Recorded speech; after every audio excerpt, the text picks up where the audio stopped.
तो कैसे हैं आप सब? आशा है कि आप सब सही ही होंगे। तो चलिए आज हम गणित के चौथे पाठ को पढ़ते हैं जिसका विषय है घटाव। तो आइए हम इस पाठ की शुरुआत एक अभ्यास कार्य से करते हैं जिसका विषय है इनमें से निकाले तो। आपको पहले चित्र में दिख रहा होगा कि कैसे एक लड़की के हाथ में 5 फूल है, परंतु जब दूसरी लड़की उसके पास आई तो वह उसमें से 2 फूल निकालकर ले गई। तो बताइए कितने फूल इस लड़की के पास बचे? 3 फूल बचे। तो इस प्रक्रिया को हम क्या बोलते हैं? घटाव या फिर घटाना। जब किसी संपूर्ण वस्तु में से हम कुछ भाग निकाल लेते हैं तो जो शेष बचता है, इस प्रक्रिया को हम घटाव कहते हैं। तो आइए हम दूसरे चित्र पर बात करते हैं। आपको एक बॉक्स में दिख रहा होगा कि 4 पत्तियां हैं, परंतु अगर उन 4 पत्तियों में से मैं 2 पत्तियां निकाल लूं तो कितनी पत्तियां बचेंगी? 2 पत्तियां बचेंगी। अब आ जाइए तीसरे चित्र पर। आपको एक बॉक्स में दिख रहा होगा कि 4 वस्तुएं हैं जिसमें से 3 तितलियां और 1 फूल है। जब 3 तितलियां उस फूल में से उड़ गईं तो बताइए कितनी वस्तु बची? सिर्फ 1 फूल बचा। आप चौथे चित्र पर आ जाइए। देखिए एक लड़के के हाथ में 3 पेंसिल है। अगर उन 3 पेंसिल में से एक लड़की ने 1 पेंसिल निकाल ली तो बताइए उस लड़के के पास कितनी पेंसिल बची? 2 पेंसिल बची। बहुत बढ़िया। तो अब आ जाइए अगले अभ्यास कार्य पे जिसका विषय है घटाव। आपको दिख रहा होगा कि पहले चित्र में कैसे 6 जग रखे हुए हैं, परंतु उन 6 जग में से 4 जग अगर टूट जाए तो बताइए कितना शेष बचेंगे? 2 जग बचेंगे। ऐसे ही दूसरे चित्र पर ध्यान दीजिए। आपको कितने मेढक दिख रहे हैं? 5 मेढक दिख रहे हैं। अगर उन 5 मेढक में से 2 मेढक पानी में कूद जाए तो बताइए कितने शेष रहेंगे? 3 मेढक बचेंगे। अब आ जाइए तीसरे चित्र पे। एक पेड़ की डाली पे 9 पत्तियां हैं। अगर उन 9 पत्तियों में से 4 पत्तियां उड़ जाए तो बताइए कितने पत्तियां शेष बचेंगी? 5 पत्तियां बचेंगी। अब आ जाइए चौथे चित्र पर। आपको एक टोकरी में 5 आम दिख रहे हैं, परंतु एक लड़की उस टोकरी में से 1 आम खा गई तो बताइए कितने शेष आम बचे? 4 आम बचे। बहुत बढ़िया। तो अब आ जाइए अगले अभ्यास कार्य पे जिसका विषय है घटाव। आपको दिख रहा होगा कि 3 गिलास रखे हैं, परंतु अगर ये 3 गिलास ही टूट जाए तो बताइए कितना बचेगा? कुछ भी नहीं बचेगा। तो इसका जवाब में आप क्या लिखेंगे? 0 लिखेंगे। अब दूसरे चित्र पर आ जाइए। कितने नाशपाती दिख रहे हैं?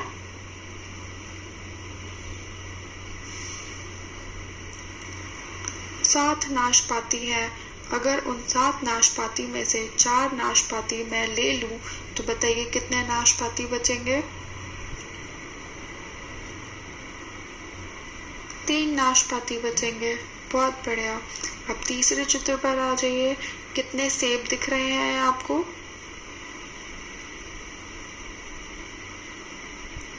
6 सेब हैं, परंतु उन 6 सेब में से अगर मैं 4 सेब निकाल लूं तो बताइए कितने सेब बचेंगे?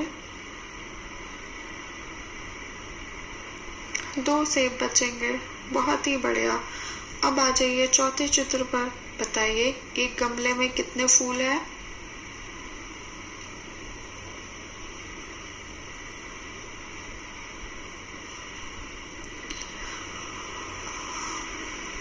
7 फूल हैं। अगर मैं उन 7 फूलों को तोड़ लूं तो बताइए कितने फूल बचेंगे?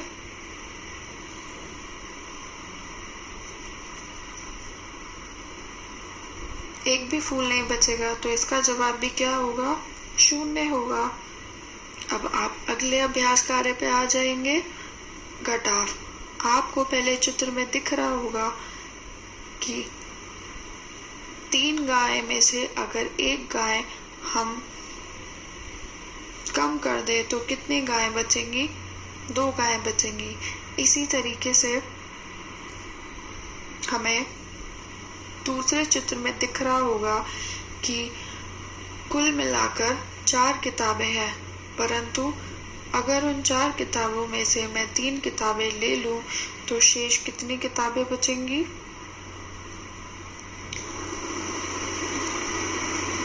1 किताब बचेंगी। अब तीसरे चित्र पर आ जाइए। कितने टमाटर दिख रहे हैं आपको?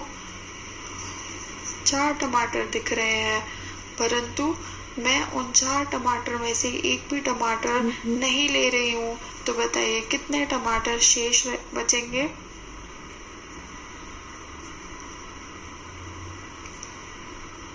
चार टमाटर ही रहेंगे। तो आप इसमें क्या लिखेंगे? 4 संख्या में से 0 संख्या घटाओगे तो 4 संख्या ही बचेगी। अब चौथे चित्र पर आ जाइए। 3 आपको रील दिख रही हैं। अगर उन 3 रील में से 2 रील हम कम कर दे तो बताइए कितने रील बचेंगी?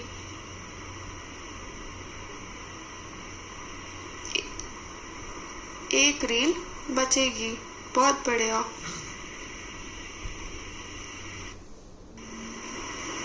तो चलिए अब हम दूसरा अभ्यास कार्य करते हैं, जिसका विषय है घटाव। आपको पहले चित्र में दिख रहा होगा कि 5 गोले हैं। अगर उन 5 गोले में से हम 4 गोले पे क्रॉस लगा दें तो बताइए कितने गोले बचेंगे? 1 गोला बचेगा। तो वही जवाब आपको अपने किताब में लिखना है। अब दूसरे चित्र पर आ जाइए। गिनिए कितने गोले हैं? 6 गोले हैं। अगर 6 गोलों में से हम 2 गोल पे क्रॉस लगा देते हैं तो बताइए कितने गोले शेष बचेंगे? 1 2 3 4 गोले बचेंगे। अब आ जाइए तीसरे चित्र पर। देखिए 9 गोले हैं। अगर 9 गोले में से मैं 5 गोले पे हम क्रॉस लगा दें तो बताइए कितने गोले बचेंगे?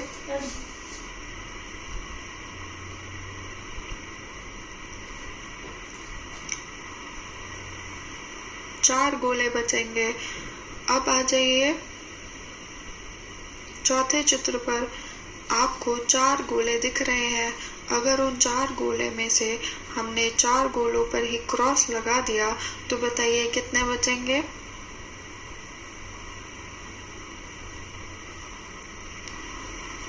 कुछ भी नहीं बचेगा।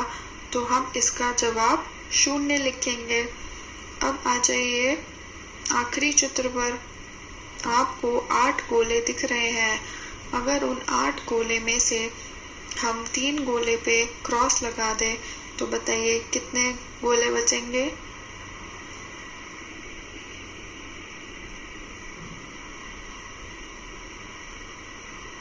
5 गोले बचेंगे। बहुत बढ़िया। तो अब आते हैं हम अगले अभ्यास कार्य पे, जिसका विषय है घटाइए और मिलाइए। पहले आपको घटाना है और फिर सही संख्या से उसको आपको बीच में दी गई गोले को मिलाना है। तो चलिए पहले हम बात करते हैं बाएं तरफ के कॉलम की, जिसमें 4 संख्या में से 2 संख्या वाला पहले से ही हुआ है। तो अब आ जाइए।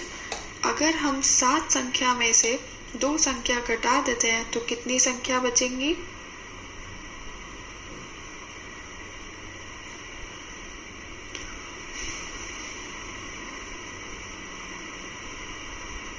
5 संख्या बचेंगी। तो आप इसको 5 से जोड़ देंगे। अब 9 संख्या में से अगर मैं एक संख्या निकाल दूं तो कितनी संख्या बचेंगी?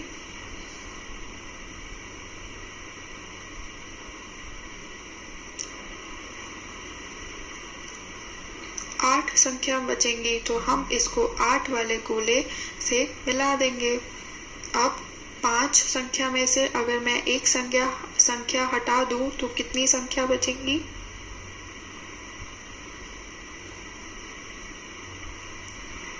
4 संख्या बचेंगी तो हम इसको 4 वाले गोले से मिला देंगे। अब 6 संख्या में से अगर मैं 3 संख्या हटा दूं तो कितनी संख्या बचेंगी?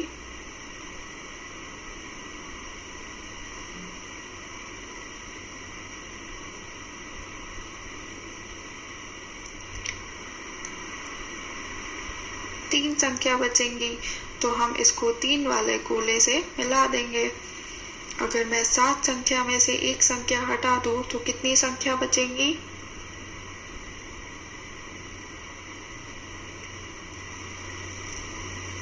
6 संख्या बचेंगी तो हम इसको 6 वाले गोले से मिला देंगे। अगर मैं 5 संख्या में से 0 हटाऊं तो कितनी संख्या बचेंगी?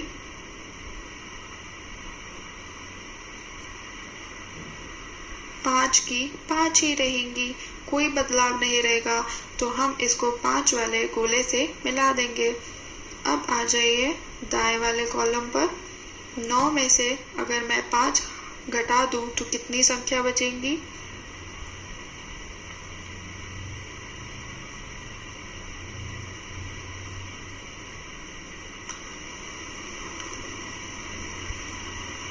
4 संख्या बचेंगी तो हम इसको 4 वाले गोले से मिला देंगे।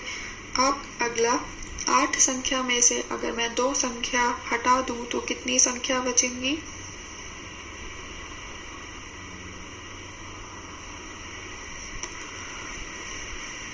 6 संख्या बचेंगी तो हम इसको 6 वाले गोले से मिला देंगे। अब अगले पे आ जाइए। 7 संख्या में से अगर मैं 4 संख्या हटा दूं तो कितनी बचेंगी?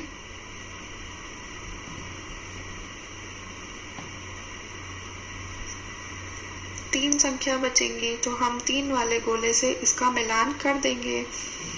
अगर हमारे पास 8 संख्या है और 8 संख्या में से अगर मैं 0 संख्या घटा दूं तो बताइए कितनी संख्या बचेंगी?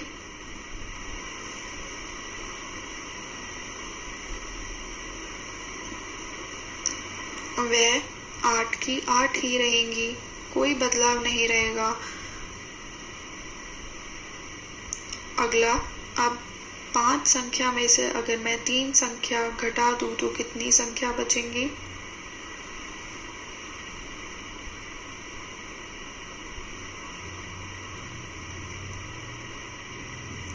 दो संख्या बचेंगी तो हम 2 वाले गोले से इसका मिलान कर देंगे। अब 8 संख्या में से अगर मैं 3 संख्या हटा दूं तो कितनी संख्या बचेंगी?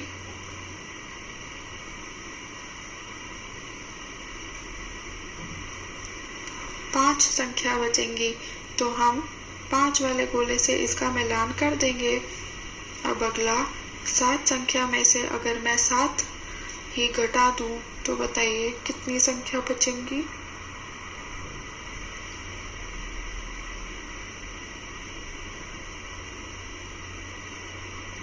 कुछ भी नहीं बचेगा तो इसका जवाब क्या होगा? 0 होगा। बहुत बढ़िया। तो अब चलते हैं अगले अभ्यास कार्य पे। इसका भी विषय घटाइए है, जिसमें से पहला ऑलरेडी हुआ है। 4 में से 2 घटाएंगे तो 2 ही बचेगा। अगला करते हैं 5 में से 2 घटाएंगे तो कितनी बचेंगे?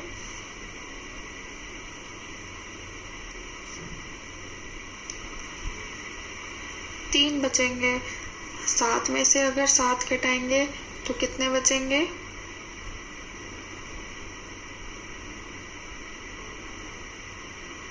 कुछ नहीं बचेगा तो 0 जवाब होगा इसका। 8 में से अगर 4 घटाएंगे तो कितने बचेंगे?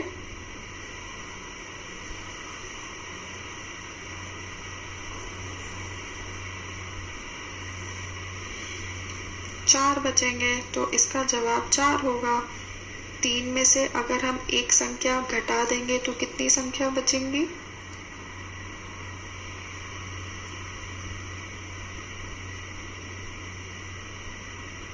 2 संख्या बचेंगी। अब ऐसे ही अगले पे आ जाइए। 4 में से अगर हम 0 घटाएंगे तो कितना बचेगा? 4 ही बचेगा। अब अगला देखते हैं। 6 संख्या में से अगर मैं 5 संख्या कम कर दूं तो बताइए कितनी संख्या बचेंगी? 1 संख्या बचेंगी। तो अब नीचे वाले कॉलम की बात करते हैं, जिसमें से पहला वाला ऑलरेडी हुआ है। अगली बात करते हैं। 9 संख्या में से अगर मैं 7 संख्या घटा दूं तो कितनी संख्या बचेंगी?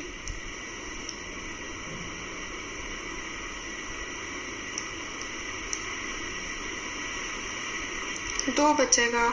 ऐसे ही 3 संख्या में से अगर मैं 0 हटा दूं तो कितनी बचेंगी?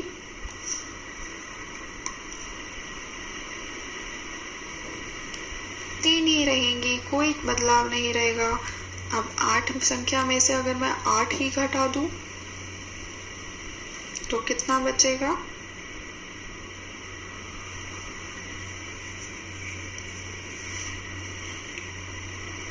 0 बचेगा। ऐसे ही 6 संख्या में से अगर मैं 4 संख्या हटा दूं तो कितना बचेगा?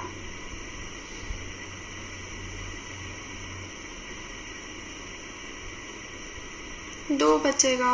अब अगला करते हैं। 4 संख्या में से अगर मैं 2 घटा दूं तो कितना बचेगा?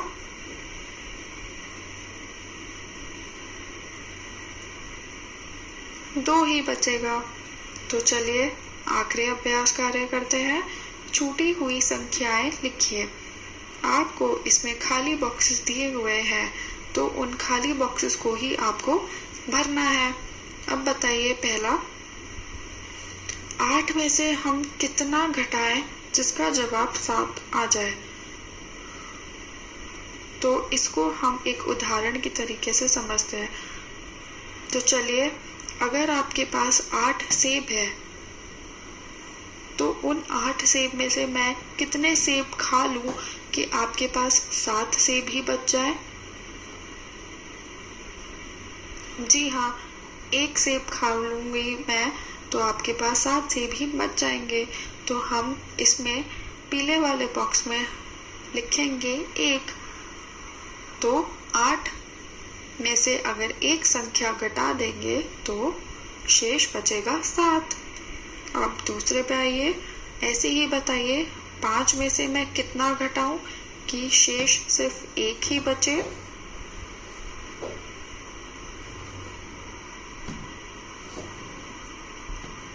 चार। अब अगला करते हैं। 3 में से मैं कितना ही घटाऊं कि सिर्फ 3 ही बचे? इसको भी उदाहरण से समझते हैं। अगर आपके पास 3 पेंसिल है और अगर आपके दोस्त आपसे एक भी पेंसिल नहीं मांग रहा है तो आपके पास कितनी पेंसिल रही? 3 ही पेंसिल रही। तो मतलब कितना भाग निकला? कुछ भी नहीं निकला। तो कुछ भी नहीं का मतलब होता है 0। तो हम यहाँ पे 0 लिखेंगे। अब अगला, 9 संख्या में से अगर मैं 2 संख्या कम कर दूं तो कितना बचेगा?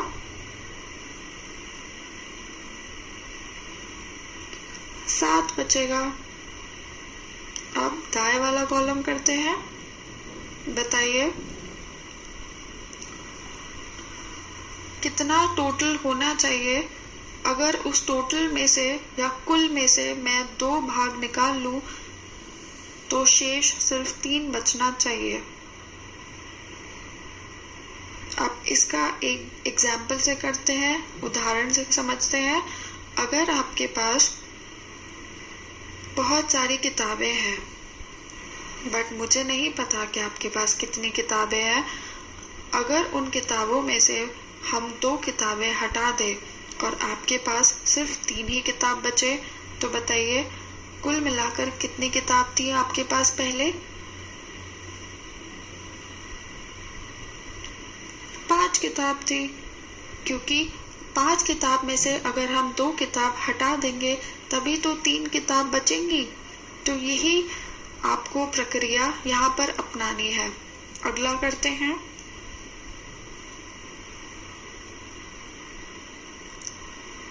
कुल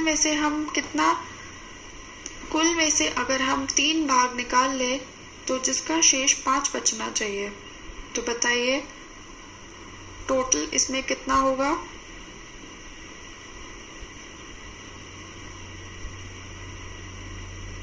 8 होगा, क्योंकि अगर आप 8 में से 3 घटा देंगे तभी तो 5 आएगा। अगला देखते हैं कितना टोटल होना चाहिए या कितना कुल होना चाहिए कि उसमें से अगर मैं 2 निकाल दूं तो शेष 0 बचना चाहिए। तो ये तो सबको पता होगा, सबसे आसान है ये। किसी का भी जवाब अगर 0 हो तो इसका मतलब कुछ भी नहीं बचा है। तो यहाँ का जवाब क्या होगा? 2 होगा। 2 संख्या में से अगर हम 2 निकाल लेंगे तो उसका जवाब 0 ही होगा। अगला करते हैं।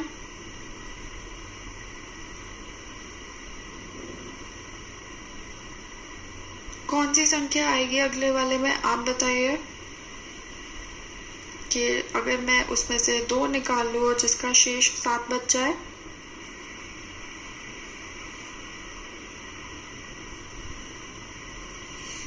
नौ संख्या आएगी। 9 में से अगर मैं 2 संख्या घटा दूं तभी तो 7 बचेगा। तो आशा है आपको ये घटाव समझ में आया होगा। धन्यवाद।